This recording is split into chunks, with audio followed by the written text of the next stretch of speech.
आज हम वन संबंधी कुछ अवधारणाओं की चर्चा आपसे करेंगे। तो फ्लोरा किसे कहते हैं? हमने आपको बताया था किसी काल विशेष में, क्षेत्र विशेष में पाई जाने वाली वनस्पतियाँ फ्लोरा कहलाती हैं। हाई एल्टीट्यूड फ्लोरा, लो लेटीट्यूड फ्लोरा, यानी कुछ ऊंचाइयों की 12,000 मीटर, 16,000 मीटर या निम्न अक्षांशीय विषुवत रेखा के आसपास की वनस्पतियाँ। साइबेरियन फ्लोरा, साइबेरिया क्षेत्र की वनस्पतियाँ, लाइकेन है, इत्यादि इत्यादि। नेक्स्ट है वनस्पति। वनस्पति का मतलब है पेड़ पौधे, घासें, झाड़ियों के समूह से। और जब हम वन की बात करते हैं तो वन वह क्षेत्र है जहाँ इन्हीं पेड़ पौधों का, घासों का एक समूह सा पाया जाता है, एक सघन क्षेत्र पाया जाता है, उसे कहते हैं वन। तो वनस्पतियों का संघनित रूप ही वन है, जंगल, बिटरूकन से। वानिकी, विज्ञान की वह शाखा जिसमें हम वनों की स्थापना, संरक्षण, प्रबंधन, उनका शोषण, दोहन, उपयोग इत्यादि बातों की चर्चा करते हैं, तो उसे कहते हैं फॉरेस्ट्री या वानिकी, जो अब विश्वविद्यालयों में ग्रेजुएट लेवल पे अध्ययन का क्षेत्र बन गई है। नेक्स्ट सिल्वीकल्चर, वानिकी की वह शाखा जिसके अंतर्गत जंगली पौधों का उत्पादन और ब्रीडिंग इत्यादि की जाती है, सिल्वीकल्चर कहलाती है। झूमिंग, झूमिंग तकनीकी तौर पर स्थानांतरण कृषि का नाम है, शिफ्टिंग कल्टीवेशन। जब हम उत्पादन करते हैं देखते हैं कि यहाँ की उर्वरा, ह्यूमस इत्यादि खत्म हो गई है, तो हम जगह बदल करके भी क्षेत्र जहाँ पे उत्पादकता, उर्वरा की संभावना होती है, तो वहाँ की ज़मीनों को साफ करके हम खेती करते हैं। तो कृषि के पैटर्न पर यही बदलाव शिफ्टिंग कल्टीवेशन कहलाती है, झूम कृषि। और यह एक तरीके हानिकारक विधा है, हानिकारक प्रणाली है, क्योंकि इसमें वनस्पतियों का ह्रास बहुत ज़्यादा होता है। हाँ, गए काल में जब जनसंख्या कम थी, प्रदूषण उतना, तो आदमी अपनी सुविधा के लिए जगह बदल देता था, तब तो ठीक थी। लेकिन अब झूमिंग कृषि जो है या शिफ्टिंग कल्टीवेशन वातावरणीय ह्रास, जैव विविधता ह्रास इत्यादि के लिए उचित नहीं ठहराई जा सकती है। पूर्वोत्तर में ऐसे कि इसको झूमिंग कहते हैं, आंध्र प्रदेश में पोड़ू कहते हैं।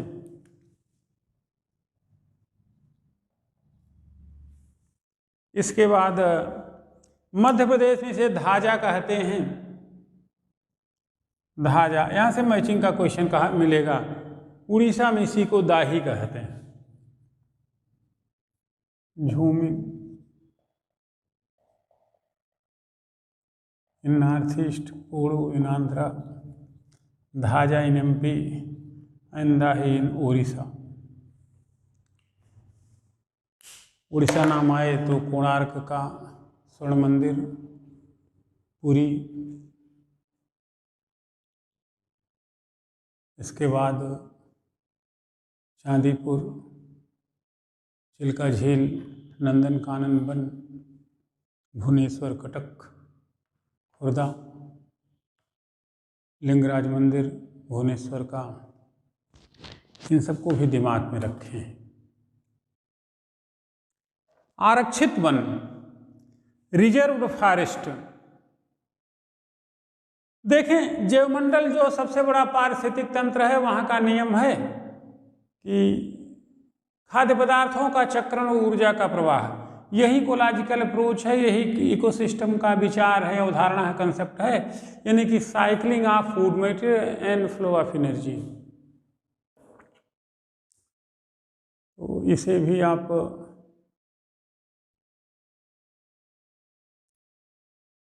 कह सकती हैं कि इकोलॉजी ऐसे चलती है। तो आरक्षित वन जो रिजर्व फॉरेस्ट हैं, उनमें लगभग यही रूल चलते हैं। ऐसे वन प्रदेश जहां वनों को साफ करना अति आवश्यक है, यहाँ पेड़ों की कटाई पर तो पूर्ण रोक होती ही है, पशुचारण पर भी यहाँ प्रतिबंध होता है। ऐसे क्षेत्र सघन वनस्पतियों के जो होते हैं उन्हें कहा जाता है रिजर्व फॉरेस्ट।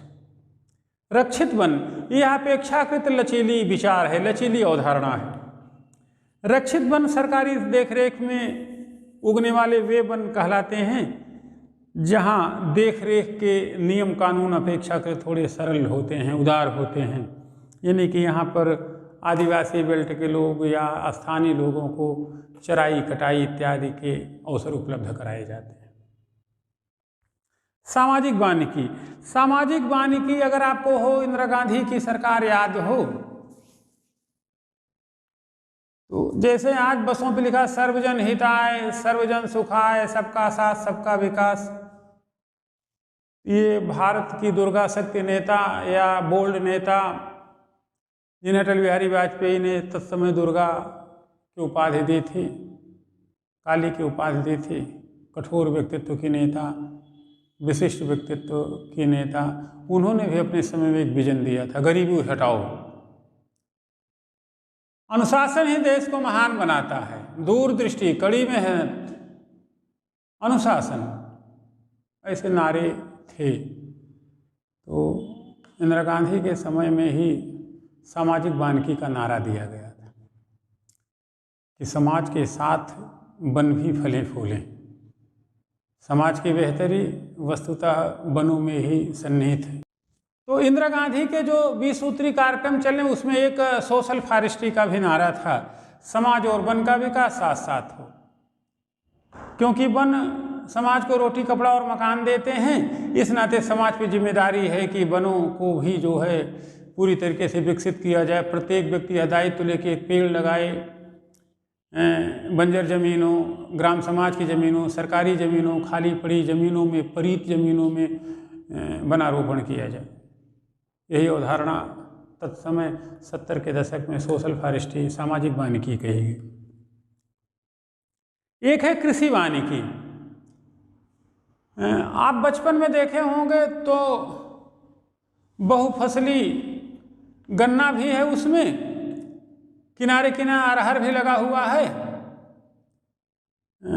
अरहर का बोटेनिकल नेम तो इसमें नहीं याद आ रहा है, चना है, साइसेरे रेटिनी। तो अरहर के पौधे लगे होते थे, अरंडी रिसिनस के पौधे लगे होते थे बोटेनिकल नेम, और साथ साथ पटसन, पटुआ, लेविएटी गोल का इसमें बोटेनिकल नेम नहीं याद आ रहा है। तो ये सब एक साथ, अरहर, पटुआ, रेड़ी, तो कुल मिला जुला खेती के साथ वानिकी, खेत की मेड़ों पर या थोड़ी बड़ी ज़मीनों पर भी जो है वनाच्छादन किया जाए, वन डेवलपमेंट किया जाए, यह अवधारणा कही गई कृषि वानिकी, जिससे किसानों की आय तो बढ़े ही बढ़े और पालतू पशुओं के लिए चारा इत्यादि भी उपलब्ध हो। शहरी वानिकी, निसंदेह 15 साल के शासनकाल में शीला दीक्षित जी ने एक काम तो बेहतर किया कि दिल्ली को पेड़ों से लाद दिया। पेड़ कार्बन डाइऑक्साइड के अवशोषक हैं, प्रदूषण के अवशोषक हैं। तो शहरी वानिकी का विचार यह है कि हमारे शहर वृक्षों से लदे पड़े हों, ताकि शहरी जीवन प्रदूषण मुक्त हो, व्यापारिक और व्यावसायिक और परिवहनात्मक गतिविधियों का प्रभाव कम पड़े, तो शहर और वन का गहरा नाता बने। इसलिए शहरी वानिकी की अवधारणा ये, इसे कहा जाएगा आप अर्बन फॉरेस्ट्री। ये सब कुछ वन संबंधी विचार हैं। और इसके बाद आप कुछ आंदोलन की चर्चा कर लें। जैसे आपका है एक चिपको आंदोलन 1973 में शुरू किया गया। प्रणेता बने सुंदरलाल बहुगुणा जी, चंडी प्रसाद भट्ट। पहाड़ों की एक अलग सी संस्कृति होती है, अलग सा वन्य और जंतु जीवन होता है। इनकी सुरक्षा और संरक्षा का संकल्प लिया गया पहाड़ों को बचाने का, चिपको आंदोलन के नाम से।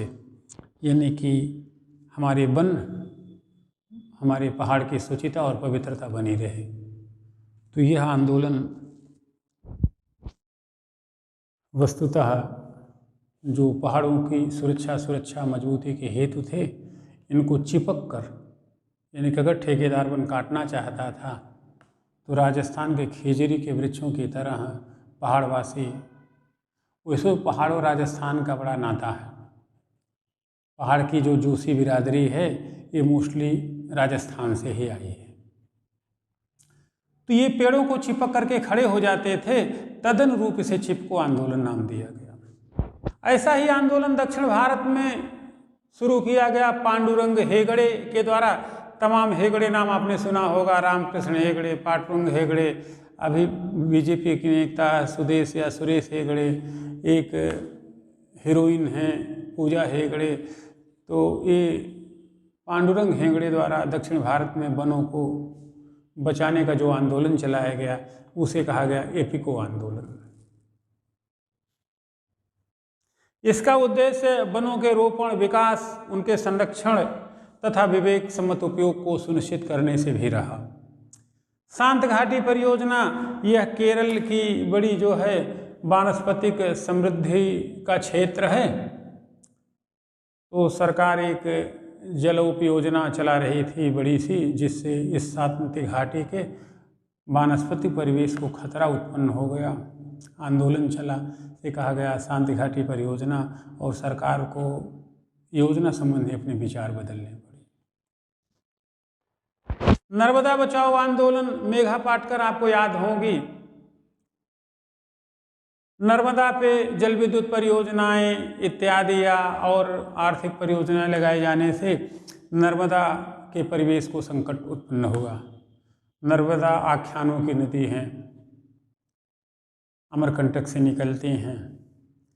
अमरकंटक शहडोल जिले का एक पर्वतीय क्षेत्र है, जहाँ पर ही मेघदूत की रचना हुई कालिदास जी द्वारा। तो नर्मदा की पवित्रता, नर्मदा की शुचिता आपने गीता रामायण में भी पढ़ा होगा।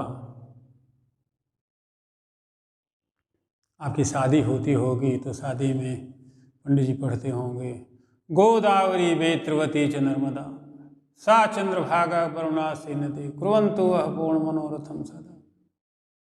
यानी कि नर्मदा का संकल्प लेकर के आपके वैवाहिक जीवन की सुख और समृद्धि की संकल्पना की गई है हमारे वेद विवाह पद्धतियों में। तो नर्मदा की सुरक्षा संरक्षा के लिए चला गया आंदोलन नर्मदा आंदोलन कहा गया, जिसके प्रमुख नेता थे मेघा पाटकर, बाबा आमटे और अरुंधति राय वगैरह। इसी तरीके से वृक्षारोपण आंदोलन को स्वरूप देने के लिए 1950 में वन महोत्सव चलाया गया, और इसका भी अभिप्राय था कि वनों के लेके जन जागरूकता फैलाना।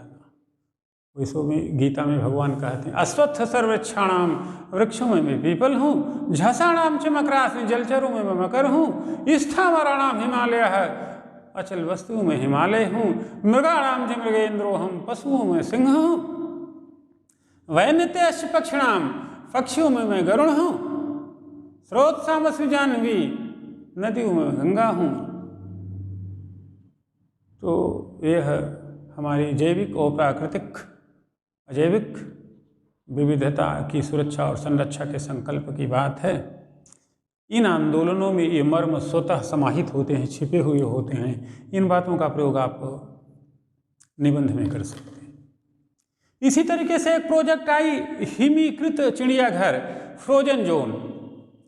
हम साइंस पढ़ाएंगे तो आपको यूटेलिजिनेसिस का एक विभाग, एक विचार बताएंगे जो कहता है कि जननिक चयन, अच्छे लोग, प्रबुद्ध लोग, काबिल लोगों के सीमेन को फ्रीज करके रख दिया जाए, और जिसे आवश्यकता पड़ने पर उनसे जो है सरोगेसी के थ्रू या कृत्रिम गर्भाधान के थ्रू अच्छे लोगों की उत्पत्ति। वाइमिन विवेकानंद, कलाम इत्यादि जैसे लोग, उच्चाकांक्षी गौरापंत जैसी लोग, बड़े लोग, मदर टेरेसा, किरण बेदी, जो भी हैं, इस तरीके से खास तरीके के लोग, वर्तमान की महिलाएं और पुरुष इनके सीमन को फ्रीज करके रख दिया जाए और उस सीमन का बाद में गर्भाधान करके नई प्रजातियों का उत्पत्ति किया जाए, यहाँ जेनेटिक्स और बायोटेक्नोलॉजी उपयोगी रहेगी। तो ऐसा ही प्रयास वैश्विक लेवल पर अमेरिका के न्यू ऑरलियंस में शुरू किया गया, जिसे कहा गया हिमीकृत चिड़ियाघर। तकनीक की साइंस कहती है कि अच्छे लोग जो गुड कैरेक्टरिस्टिक के हों, बेस्ट कैरेक्टरिस्टिक के लोग हों, थोड़े से स्पेसिफिक हों, थोड़े से विशिष्ट हों, उनको शीघ्र विवाही और बहुविवाही होना चाहिए। इसी नाते चूँकि हम आपको अच्छा मानते हैं तो हम आपसे यह भी अपेक्षा रखते हैं कि आप जल्दी से अपना ऑब्जेक्ट पूरा कर लें, प्रॉस्पेक्ट पूरा कर लें, आप शादी करें। 23-24 साल तक की शादी होगी अगर आपकी, तो निश्चित तौर पे फिर विवेकानंद, कलाम, बड़े बड़े लोग, गांधी, नेहरू, टैगोर, मर्यादा पुरुषोत्तम पैदा होना शुरू हो जाएंगे। धरा का भार जो नकारात्मक तरीके से बढ़ा है वो कम हो।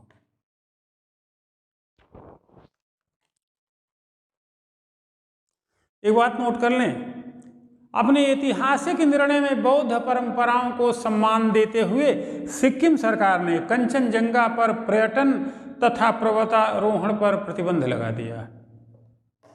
सिक्किम जो 36वें संविधान संशोधन द्वारा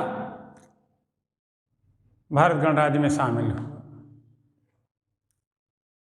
अब आगे हम बताएं कि एक जो जैवमंडल आपका है, बायोस्फीयर है, उसमें 4 जोन होते हैं। ध्यातव्य है कि जैवमंडल ही सबसे बड़ा पारिस्थितिक तंत्र है जो cycling of food material and flow of energy की अवधारणा पर चलता है। तो यह जो सबसे बड़ा पारिस्थितिक तंत्र है, जहाँ पे धरती और क्षितिज मिलती हैं, आकाश मिलते हैं, धरातल से 8 किलोमीटर ऊंचे और 6 किलोमीटर गहरे के बीच का जो क्षेत्र है, यह 4 हिस्सों बटा होता। फर्स्ट वन इज द आंतरिक zone, inner circle, core zone. यह जैवमंडल का सबसे महत्वपूर्ण हिस्सा होता है। इसमें किसी भी प्रकार की मानवीय गतिविधि की छूट नहीं होती है। Human activities must be prohibited. And second one is the buffer क्षेत्र, बफर जोन, जहां सीमित मानवीय गतिविधि की अनुमति होती है। इसके बाद manipulation zone, third one is the, ये मानवीय गतिविधियों के लिए उस सीमा तक छूट पाते हैं जिससे वहाँ की पारिस्थितिकी पर कोई प्रभाव न पड़े। And fourth one is restoration zone, यह वह क्षेत्र है जिनको सुधार कर वहाँ के परिवेश को जैवमंडल की आवश्यकताओं के अनुरूप बनाया जा सके। तो क्वेश्चन यहाँ से बनेगा, आपका वायुमंडल, आपका जैवमंडल 4 inner zone, I mean core zone, buffer zone, manipulation zone and restoration zone, इनके साथ इनके फैक्ट दिए होंगे, कंसेप्ट उनसे मैच कराना होगा। यानी कि बफर क्षेत्र क्या है, जिसमें सीमित मानवीय गतिविधियों की अनुमति हो। मैनिपुलेशन जोन क्या है, यहाँ पे उस सीमा तक मानवीय गतिविधियों की छूट है जिससे पारिस्थितिकी बिगड़े न। अगला आपका है रिस्टोरेज, जो सुधारात्मक जोन है, जहाँ पे सुधार करके जैवमंडल को बेहतर बनाया जा सकता।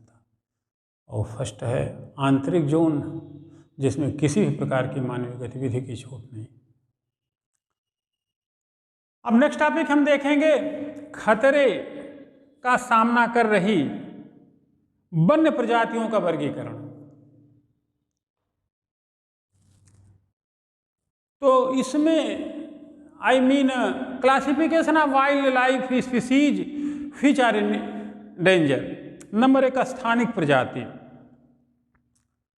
एंडेमिक स्पीसीज, जंतुओं और पादपों की कुछ ऐसी विशिष्ट प्रजातियां होती हैं जो किसी विशेष क्षेत्र के बाहर अपना कोई अस्तित्व नहीं रखती हैं। इस प्रकार की जातियों को देशज या स्थानिक प्रजातियां कहते हैं, जो लोकल लेवल पे ही इम्पॉर्टेंट होती हैं। एंड नेक्स्ट, विलुप्त पाए प्रजाति या इंडेंजर्ड स्पीसीज, इसके अंतर्गत वे जंतु और पादप प्रजातियां आती हैं जिनके विलुप्त होने का खतरा उत्पन्न है। यदि इनके बचाव तथा उन समस्याओं का निदान न किया गया जिससे इनकी उत्तरजीविता को खतरा है, तो भविष्य में सुनिश्चित है कि ये खत्म हो जाएंगे। उदाहरण, नीली व्हेल, गुजरात में पाया जाने वाला जंगली गधा, दक्षिण भारत का सिंह पुच्छ बंदर एंड फिलीपींस का बंदर भक्षीबाज। नेक्स्ट है असुरक्षित प्रजाति, वल्नरेबल स्पीसीज। इनके अंतर्गत उन प्रजातियों को रखा जाता है जिनको नुकसान पहुंचाने वाले कारकों को अगर प्रभावी बने रहने दिया जाए तो ये प्रजातियां विलुप्त पाए प्रजातियों की श्रेणी में आ सकती हैं। अर्थात इन प्रजातियों की संख्या में कमी चिंता का विषय है। उदाहरणार्थ माली में पाया जाने वाला एडाक्स मृग। एंड नेक्स्ट दुर्लभ प्रजाति, रेयर स्पीसीज। इसके अंतर्गत वे प्रजातियां रखी जाती हैं जो यद्यपि संकटापन्न व सुरक्षित नहीं हैं परंतु अपने भौगोलिक तथा छोटी जनसंख्या के कारण खतरे की स्थिति में हैं। उदाहरण के लिए भारत के गुजरात और राजस्थान प्रांत में पाए जाने वाला ग्रेट इंडियन बस्टर्ड, महान भारतीय सारंग पक्षी और हवाई द्वीप का मास्क सील। संकटापन्न जीव, यह एक बृहद अवधारणा है जिसके अंतर्गत विलुप्त पाए, असुरक्षित, दुर्लभ सभी प्रजातियां आती हैं।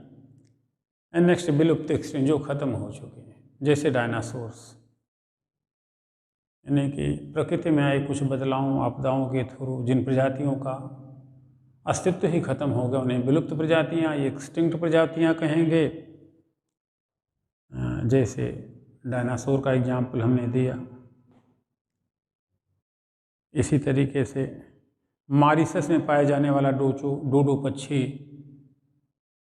नाविकों के शिकार और उनके निर्यात के भेंट चढ़ गया और 19वीं सदी के मध्य तक आते आते खत्म हो गया। विश्व का सबसे तेज धावक चीता भी मनुष्य की जरूरतों की बलिवेदी पर कुर्बान हो गया। 19वीं सदी के प्रारंभ में करोड़ों की जनसंख्या वाला पैसेंजर पिजन शताब्दी बीतते बीतते मनुष्य द्वारा घटक लिया गया। इस तरीके से पैसेंजर पिजन, डोडो, डायनासोर अब विलुप्त। तो सुरक्षित प्रजातियां, विलुप्त प्रजातियां, दुर्लभ प्रजातियां, संकटापन्न जीव इत्यादि भी आपकी चिंता के विषय होने चाहिए। एंड नेक्स्ट है अस्पष्ट प्रजाति, इंटरमाइनेट स्पीसीज। यह प्रजातियों का वह वर्ग है जो यद्यपि विलुप्त होती जा रहे हैं परंतु उनके विलुप्ति का कोई खास कारण ज्ञात नहीं है। जैसे भारत में समाप्त हो रहा गिद्ध, इसे प्री में क्वेश्चन पूछा गया है, और मेक्सिको का प्रेरी कुत्ता। तो ये सब चीज़ें हैं। कुछ संस्थाएं वगैरह हैं जो नोट्स में आपको मिली होंगी, महत्वपूर्ण संस्थाएं, उनके स्थल, जैसे भारतीय प्राणी विज्ञान संरक्षण केंद्र कहाँ है, zoological survey of India, botanical survey of India. तो ये सब चीज़ भी आप अपने जानकारी में, भारत का सबसे बड़ा एक्वेरियम कहाँ, मछली घर कहाँ है, भारत का सबसे बड़ा पक्षी उद्यान कहाँ है, भारत का सबसे बड़ा चिड़ियाघर कहाँ है, तो ये सब चीज़ भी जो है आगे हम चर्चा करेंगे जैव विविधता के संरक्षण के वैश्विक प्रयासों की। आगे हम एक प्रोग्राम शुरू करने वाले हैं जिसमें हम प्रति हफ्ते 2 शिफ्ट में 25-25 क्वेश्चन आपको देंगे विभिन्न संदर्भों का, जीएस का प्रारंभिक परीक्षा के लिए, और फिर उनको हम डिस्कस करेंगे फिक्स टर्म पर। इस तरीके से अगर हम फरवरी से भी शुरू कर पाते हैं तो 5 महीने में अगर 1 हफ्ते में 50 क्वेश्चन देते हैं तो 4 हफ्ते में यानी कि नियर अबाउट 800 क्वेश्चन तो दे ही देंगे। और हम उम्मीद करते हैं और कुछ आपको पढ़ा भी देंगे कम्प्रिहेंशन वगैरह। हम उम्मीद करते हैं यदि आप ट्रैक पे होंगे, लाइन पे होंगे, तो आपको टेस्ट सीरीज ज्वाइन करने की ज़रूरत नहीं पड़ेगी, आप लाभ में रहेंगे, फिर आप पास कर लेंगे। धन्यवाद। आज बस इतना ही। अनंत शुभकामनाएं। कल फिर